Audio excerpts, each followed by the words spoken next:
1775, the American Revolutionary War began as the American colonies sought to detach from England and its oppressive monarchy.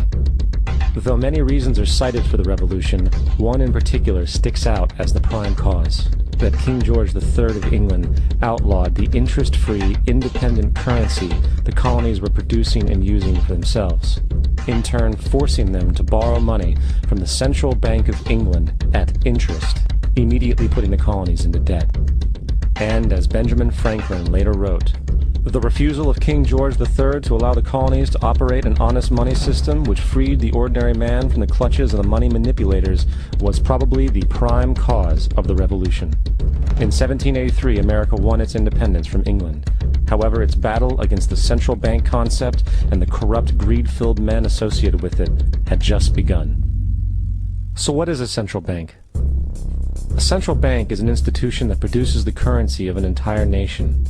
Based on historical precedent, two specific powers are inherent in central banking practice: the control of interest rates and the control of the money supply, or inflation. The central bank does not simply supply a government's economy with money, it loans it to them at interest. Then, through the use of increasing and decreasing the supply of money, the central bank regulates the value of the currency being issued. It is critical to understand that the entire structure of this system can only produce one thing in the long run: debt. It doesn't take a lot of ingenuity to figure this scam out.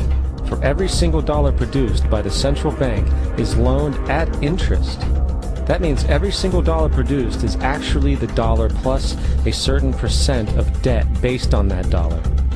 And since the central bank has the monopoly over the production of the currency for the entire country, and they loan each dollar out with immediate debt attached to it, where does the money to pay for the debt come from? It can only come from the central bank again, which means the central bank has to perpetually increase its money supply to temporarily cover the outstanding debt created, which in turn, since that new money is loaned out at interest as well, creates even more debt.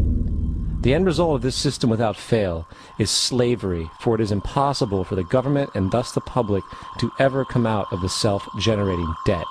The founding fathers of this country were well aware of this.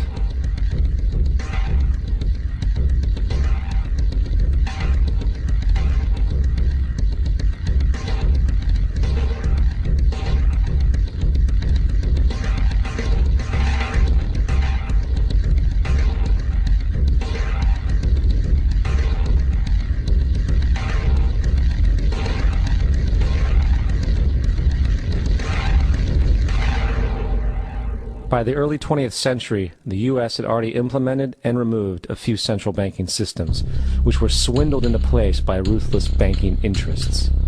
At this time, the dominant families in the banking and business world were the Rockefellers, the Morgans, the Warburgs, the Rothschilds. And in the early 1900s, they sought to push once again legislation to create another central bank. However, they knew the government and public were very weary of such an institution, so they needed to create an incident to affect public opinion. So, J.P. Morgan, publicly considered a financial luminary at the time, exploited his mass influence by publishing rumors that a prominent bank in New York was insolvent or bankrupt. Morgan knew this would cause mass hysteria, which would affect other banks as well. And it did. The public, in fear of losing their deposits, immediately began mass withdrawals. Consequently, the banks were forced to call in their loans, causing the recipients to sell their property, and thus a spiral of bankruptcies, repossessions, and turmoil emerged. Putting the pieces together a few years later, Frederick Allen of Life magazine wrote, "The Morgan interests took advantage to precipitate the panic, guiding it shrewdly as it progressed." Unaware of the fraud, the Panic of 1907 led to a congressional investigation headed by Senator Nelson Aldrich, who had intimate ties to the banking cartels and later became part of the Rockefeller family through marriage. The commission, led by Aldrich, recommended a central bank should be implemented so a panic like 1907 could never happen again. This was the spark the international bankers needed to initiate their plan. In 1910, a secret meeting was held at a J.P. Morgan estate on Jekyll Island off the coast of Georgia. It was there that the central banking bill called the Federal Reserve Act was written. This legislation was written by bankers, not lawmakers. This meeting was so secretive, so concealed from government and public knowledge, that the 10 or so figures who attended were told they could only use their first names in addressing each other. After this bill was constructed, it was then handed over to their political frontman, Senator Nelson Aldrich, to push through Congress. And in 1913, with heavy political sponsorship by the bankers, Woodrow Wilson became president, having already agreed to sign the Federal Reserve Act in exchange for campaign support. And 2 days before Christmas, when most of Congress was at home with their families, the Federal Reserve Act was voted in, and Wilson in turn made it law. Years later, Woodrow Wilson wrote, in regret,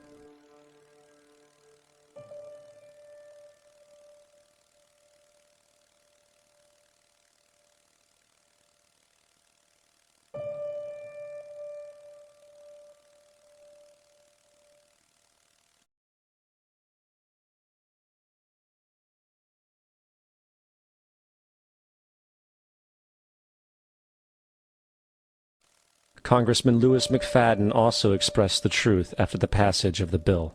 A world banking system was being set up here, a superstate controlled by international bankers, acting together to enslave the world for their own pleasure. The Fed has usurped the government. Now, the public was told that the Federal Reserve System was an economic stabilizer, and inflation and economic crises were a thing of the past. Well, as history has shown, nothing is further from the truth. The fact is, the international bankers now had a streamlined machine to expand their personal ambitions. It's alive! It's alive! It's alive! For example, from 1914 to 1919, the Fed increased the money supply by nearly 100%, resulting in extensive loans to small banks and the public. Then, in 1920, the Fed called in mass percentages of the outstanding money supply, thus resulting in the supporting banks having to call in huge numbers of loans, and, just like 1907, bank runs, bankruptcy, and collapse occurred. Over 5,400 competitive banks outside of the Federal Reserve System collapsed, further consolidating the monopoly of a small group.